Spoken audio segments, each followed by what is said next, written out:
I'll just be hurting myself and just be hurting my family. And I didn't want to do that. So I've always thought about my brother and I looked towards him, because he would want me to keep moving forward and to keep going, but also take time out to pray and take time out to remember those ones who have, gone on. And, that's what really helped me get through it. Then us Indian people, we're community-based and family-based. We're not loners or nothing like that. We depend on each other and we need each other to get us through those difficult times. And I was always taught about suicide.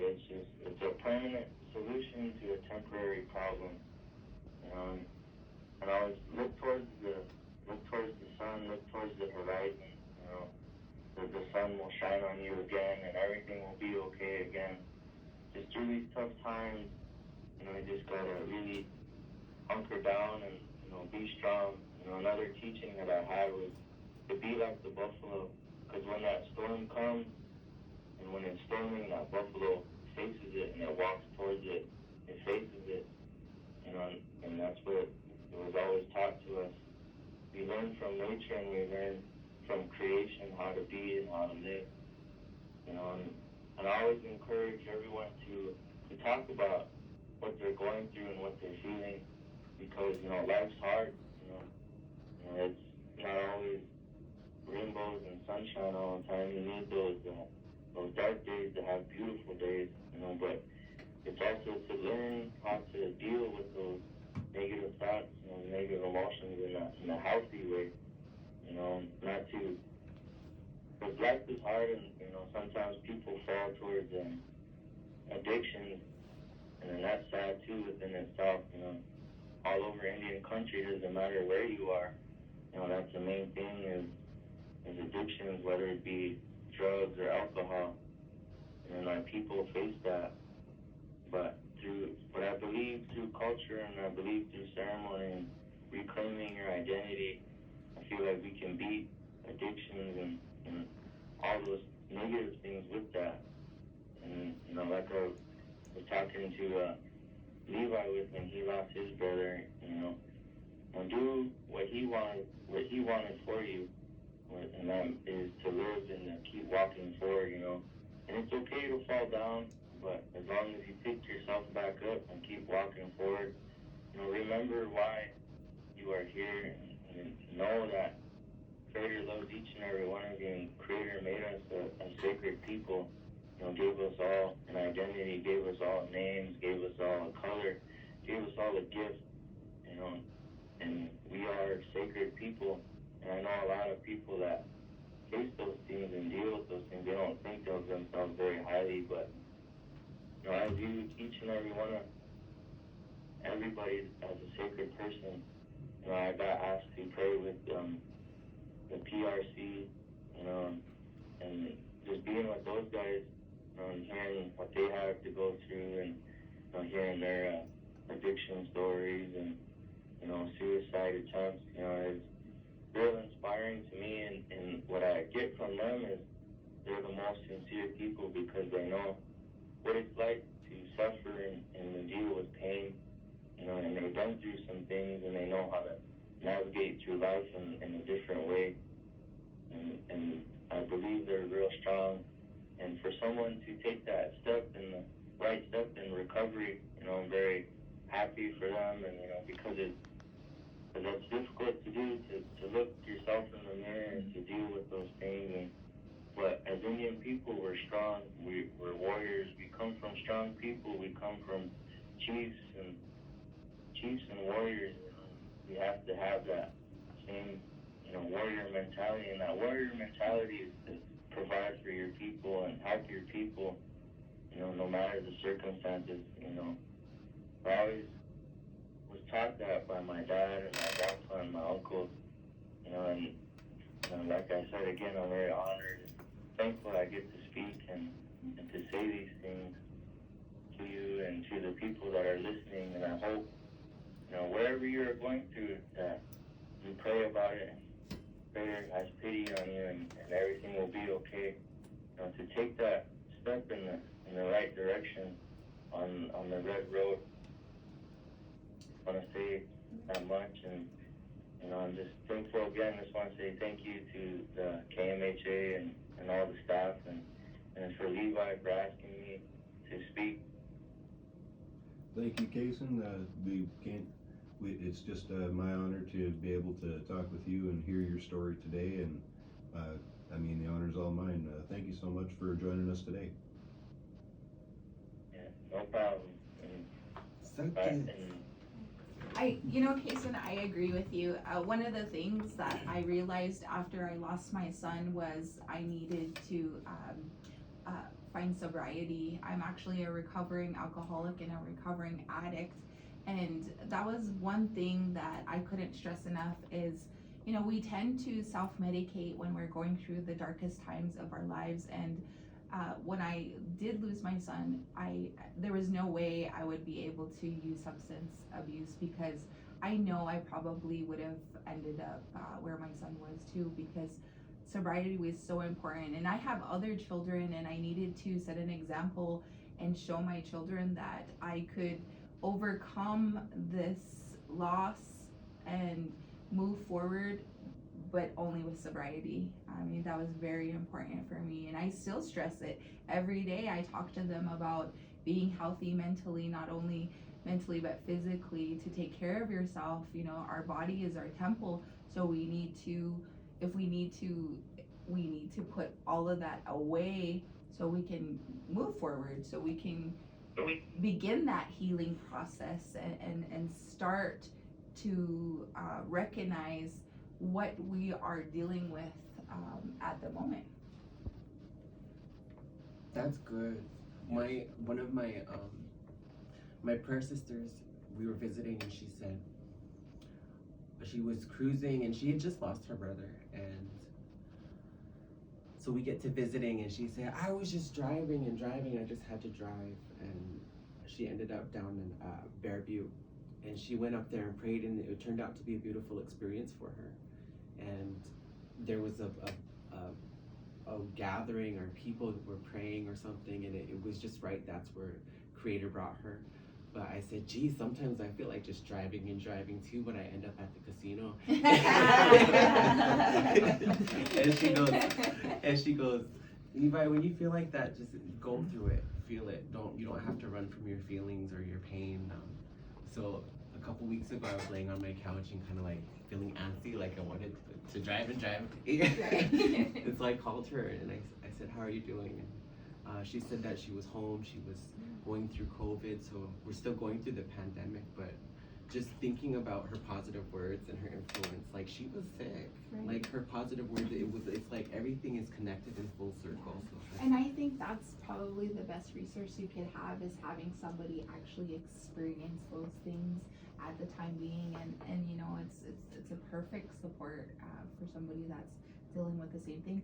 And like you said, we're not alone. We're all here together as a community, and we can definitely have that. It's important to have that positive mindset. Positivity is huge. As much as we can, we should, try to avoid all that negativity, and that has a lot to do with social media and things that are, the generation. What the generation now is dealing with, I couldn't imagine. Yeah. I'm not tech savvy, so I'm not really into the phones or the whole.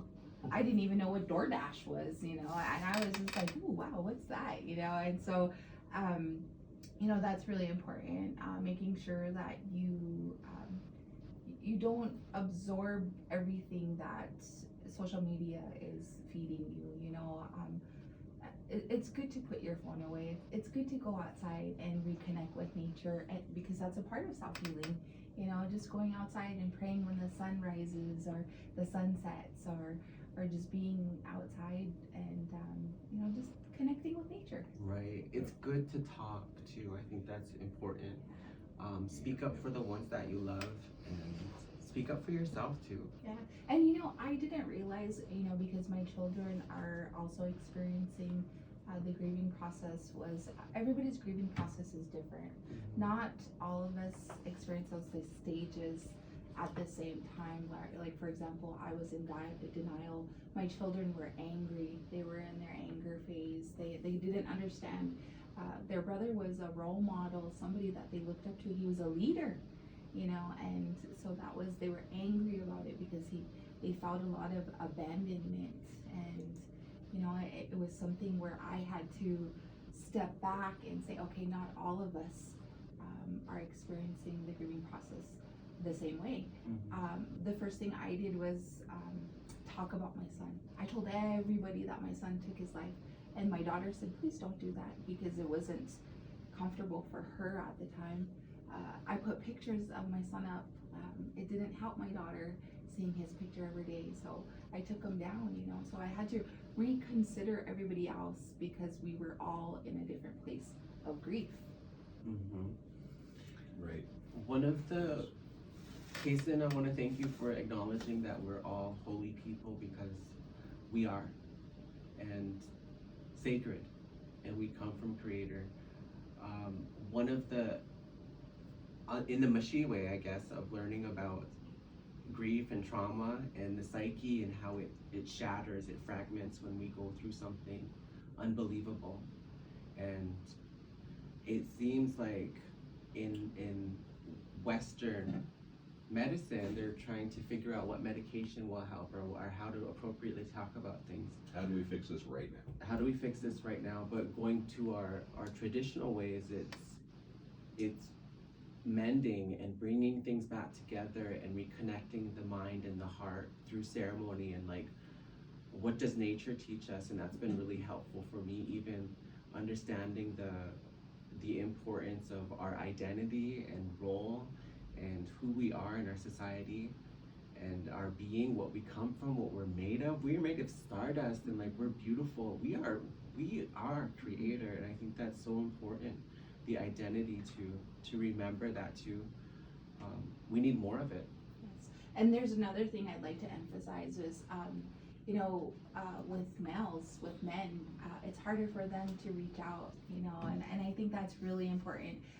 My son felt as though he couldn't reach out because he had this, you know, he had to show that he was strong, and he couldn't cry, or we couldn't express ourselves, you know, just like I'm sure there's a lot of you men out there that don't want to speak about your feelings or talk about your feelings or tell people how you're feeling because you're there's a stereotype there. You know, you're supposed to be the strong one, you're supposed to be the protector.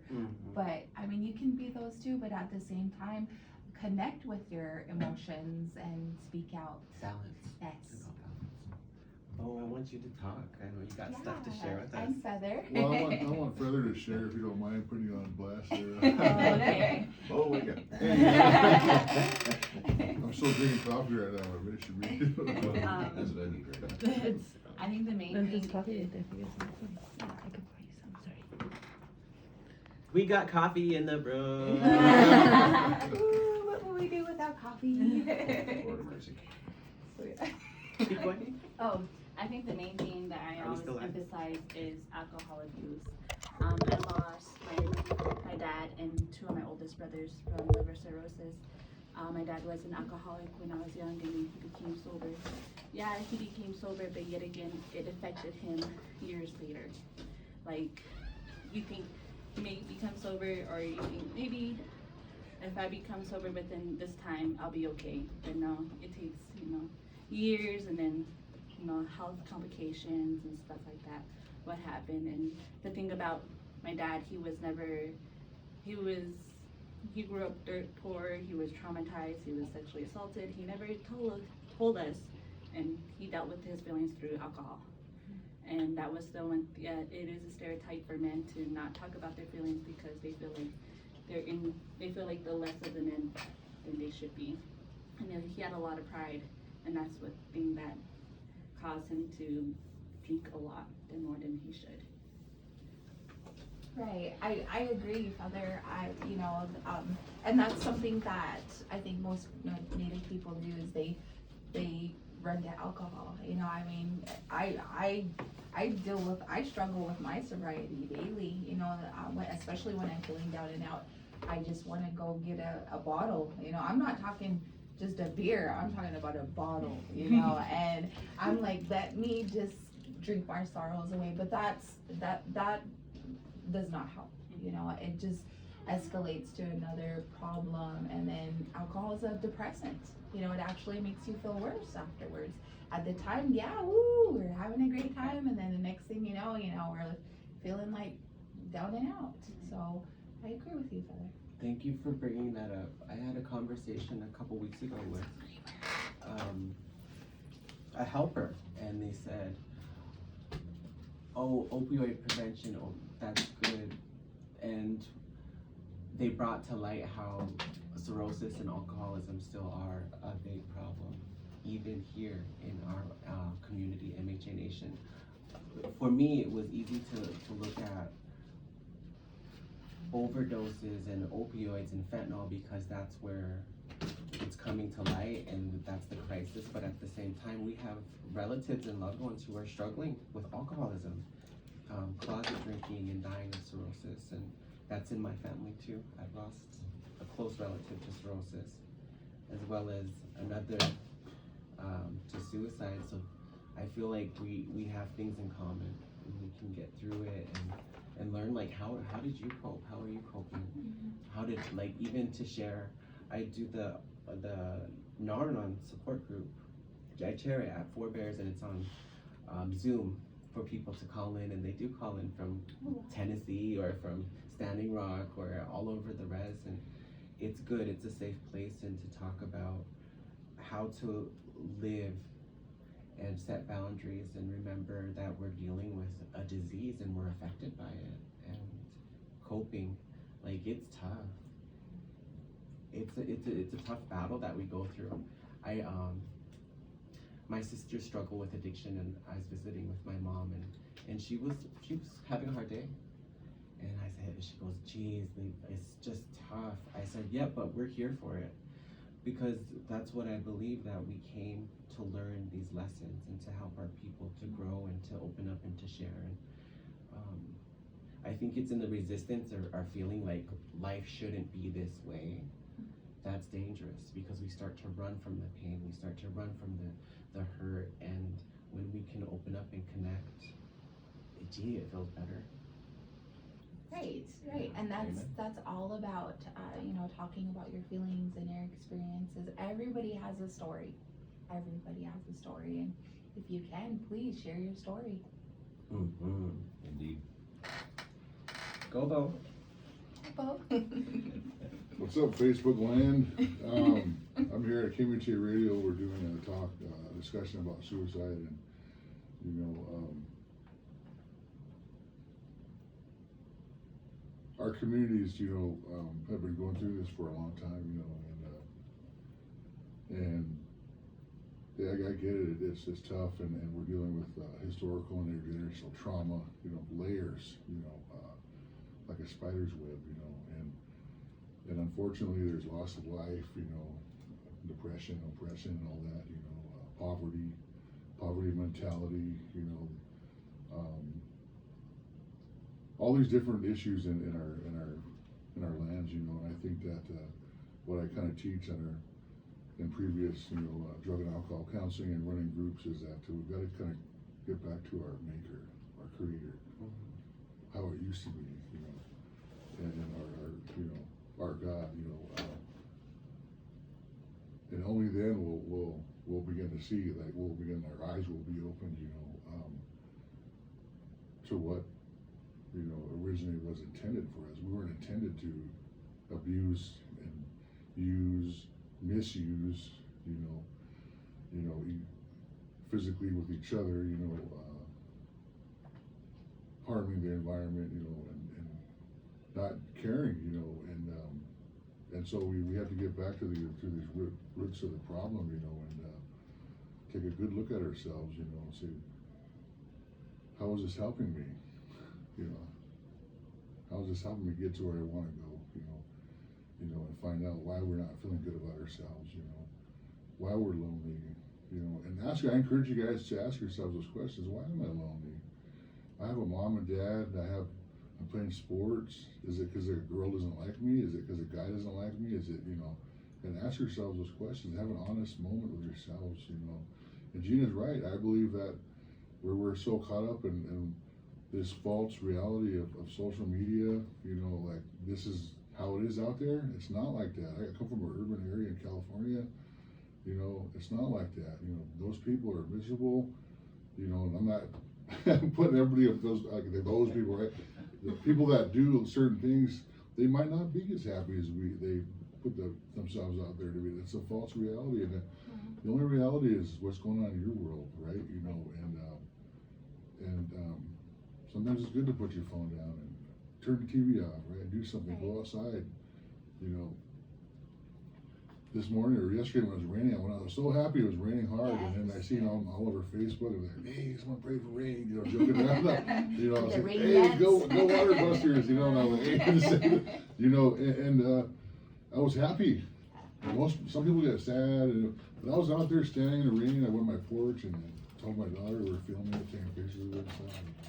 Just having a good time without any outside influence or, you know, but, you know, that's me, right? And I don't know what's going on in your guys' world, but I encourage you today, you're not alone, you know, and that we pray for you, we pray for each other, and that's what a community is. Our Native communities are strong, you know, like Levi was talking about, we have a brother that was from all the way from Spirit Lake, you know, tuning in and talking about his experience, you know, and we're all connected, you know, that sense of belonging.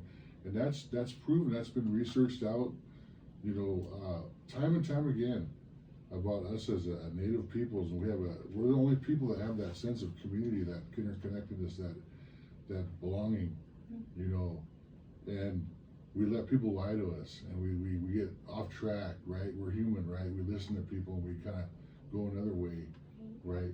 But it's time to get back to who we are as individuals, as Indian people, and we weren't meant to be drunks and winos and glanies and all that, you know, we're beautiful people. People want to be like us. They romanticize us. They, you know, at the same time they try to stamp us out, you know, but we're still here, you know, and there's a reason for that. So I'm real thankful today to be able to talk, you know, whoever wants to listen, or like I said, come to the health clinic at Elbow Woods, we're there. I'm not a clinician, but you can come talk to me, or Gina and Feather.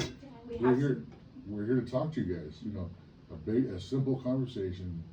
We're here to acknowledge you and to honor you and to respect you. We do that to each other. Even we honor each other by having this discussion, you know. This is the oldest ceremony in the world right here. Having a roundtable discussion, talking about life. It is, you know, and I hope you guys, from today on out, make commitments, or start to make a commitment, or start that conversation within yourself. Change comes from within. The healing process. Yes. Exactly. And so take a look at that. You know, I was going to read some quotes from these different doctors and whatnot, but I'm not, maybe for another time. But for those folks that are interested in the studies and whatnot, yeah, we gotta have about that Indian discussion. people. Well, this one's from you know, Dr. Doris Leal Hill, you know, and she wrote a book called A Sense of Belonging as Connectedness, American Indian Worldview with Mental Health.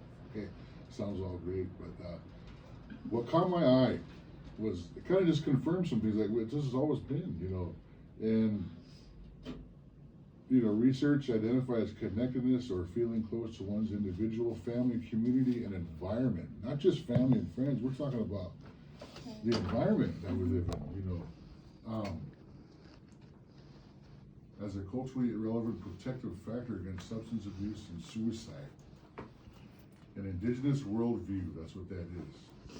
People are often considered extensions of and integrated with their families, communities, tribes, and the universe. You know, and it says research finds that such a belonging is a protective factor for health, mental health, you know, the whole human being. It's a whole human being, whole human experience, you know. And there's one thing that I look at that people leave out, and is spirituality. We gotta have a sense of spirituality, and the world isn't just concrete and what you, I don't believe in what I can see, you know, it's beyond that, right? you know, Mhm. and nobody can convince me otherwise. It's all around We're us. all spirit. Yeah, everything's alive, right? If you study the earth, you study the directions, you study nature, you'll see us because we're part of the earth, you know. And so I'm not preaching any type of religion or this and that. It's not about religion. It's about spirituality. Get to know who you are and I got take an time to interesting- find that out.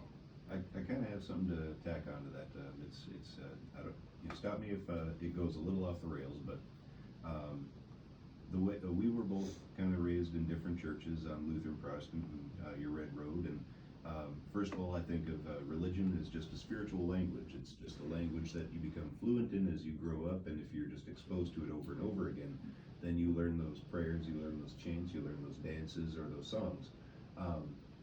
And every one of them has the potential to bring you closer to the Creator, to God, to whoever it is that you may preach to. But I do believe it's like essentially the same thing.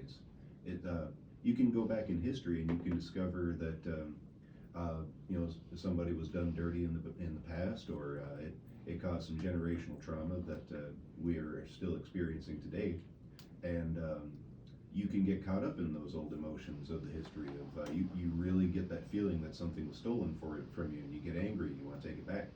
But and then you go ahead in the present day with those emotions, but they're centuries old, and they may not suit your exact life situation right now. It's okay to feel those things because everyone does and everyone should, and you should never block out any emotion.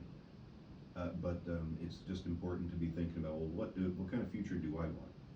And going back to big tech, yes, you're absolutely right. There's a lot of false stuff out there. I think I might have heard somewhere, read somewhere, I don't know. It's just take it with a grain of salt, a pound of salt. That most interactions on the internet these days are bots. It's primarily bots. It's robots talking to each other. So it's half the time, more than half the time, it's not even true. It's just goading. It's trying to get someone's ranker up.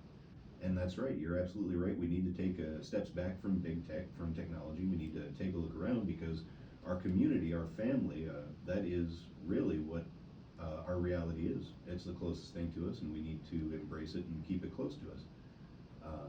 So it's just important to, well, what should I do to make my future more peaceful, more productive, more connected, more united? And it's important to think about that life mission, however you phrase it, going forward, so that you can think of, well, how can I be the best person to get to that point? And you can still feel the emotions of the old time, of generations before, because they're well justified. It's just sometimes they can get in the way.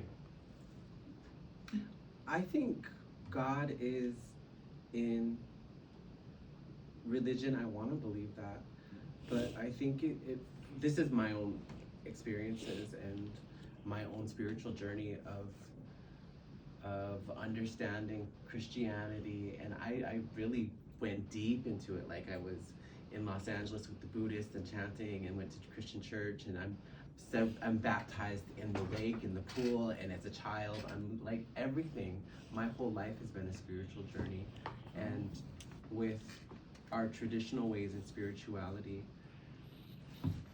we are very social beings, and I felt like belonging there.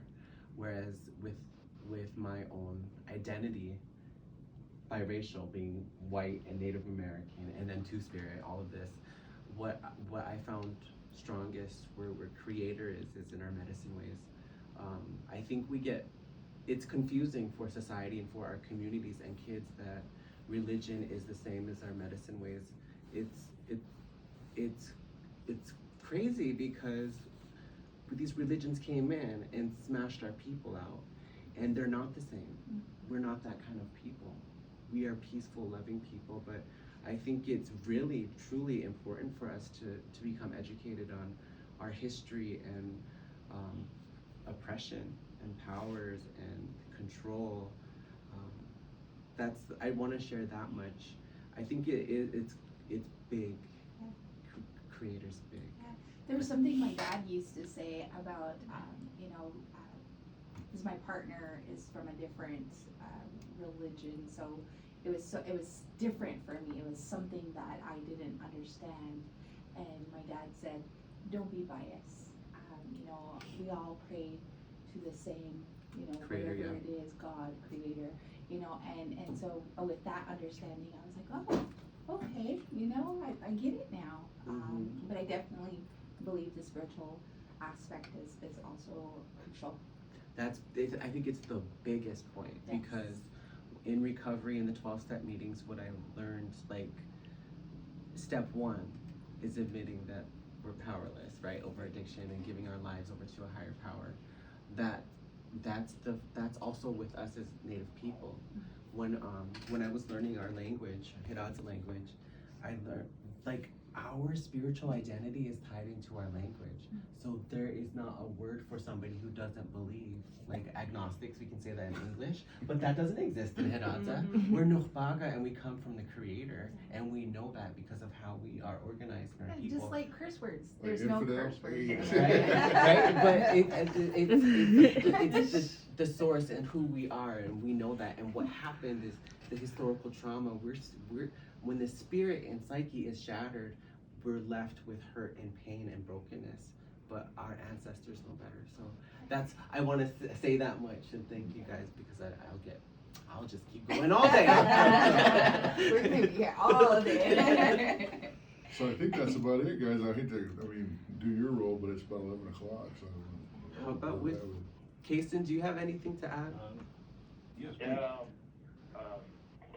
you know, hearing you guys talk, and I agree with, you know, what everyone says, but, you know, one thing I just want to remind the people, you know, I know a lot of people deal with that old school mentality of where don't talk about it, you know, don't say nothing, but, you know, then that turns into addictions, or you mask your emotions with addictions, and because if something happened to you or to someone you know, and then just that old school mentality where, you know, don't talk about it, don't bring it up, why are you feeling that way? But, you know, and just know and just realize that there's people out there that are willing to listen to you, you know.